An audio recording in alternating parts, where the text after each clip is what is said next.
علیکم ویور، آج کا جو ٹاپک ہے وہ ہے سربراہ ریاست کا انتخاب کا طریقہ کار۔ چلتے ہیں ہم ٹاپک کی طرف سے پہلے آپ کو ریکویسٹ ہے کہ ہم چینل کو سبسکرائب، لائک اور شیئر کر دیں۔ اسلامی فلاحی مملکت میں سربراہ ریاست کے انتخاب کے طریقہ کار کو سمجھنے کے لیے ہم سب سے پہلے اولین اسلامی ریاست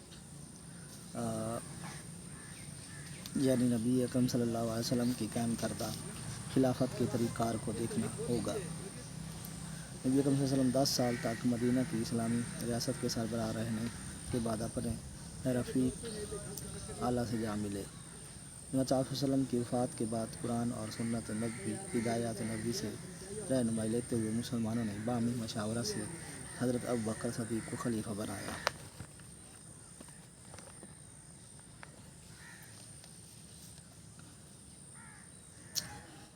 حضرت ابوبکر صدیق کا انتخاب مجمع عام میں ہوا۔ پھر جب ان کا آخری وقت قریب آیا تو اگرچہ ان کی رائے میں خلافت کے لیے موزوں ترین شخص حضرت عمر تھے، لیکن انہوں نے اپنے جانشین کو نامزد نہ کیا، بلکہ اکابر صحابہ کو الگ الگ بلا کر ان کی رائے معلوم کی۔ پھر حضرت عمر کے حق میں اپنی وصیت املاء کرائی۔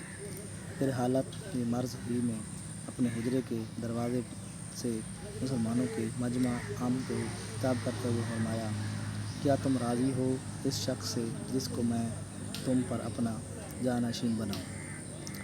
اللہ کی قسم میں نے غور و فکر کر کے رائے قائم کرنے میں کوئی کسر نہیں اٹھا رکھی تھی اور اپنے کسی رشتہ دار کو مقرر نہیں کیا ہے۔ میں نے عمر بن عبد الخطاب کو جانشین بنایا ہے، بس تم اس کی سنو اور اطاعت کرو۔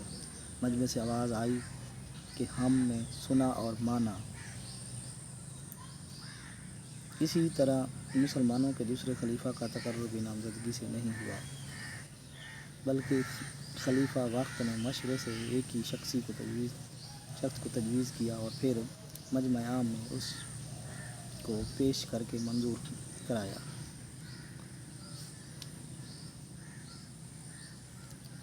اس کے بعد حضرت عمر کے دنیا سے رخصت ہونے کا وقت قریب آیا اور اس وقت نبی اکرم صلی اللہ علیہ وسلم کے معتمد ترین رفیقوں میں سے 6 اصحاب ایسے موجود تھے جن پر خلافت کے لیے مسلمانوں کی نگاہ پڑ سکتی تھی۔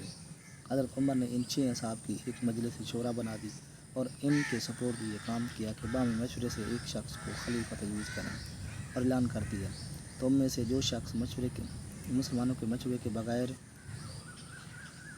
زبردستی امیر بنے اس کی گردن مار دو۔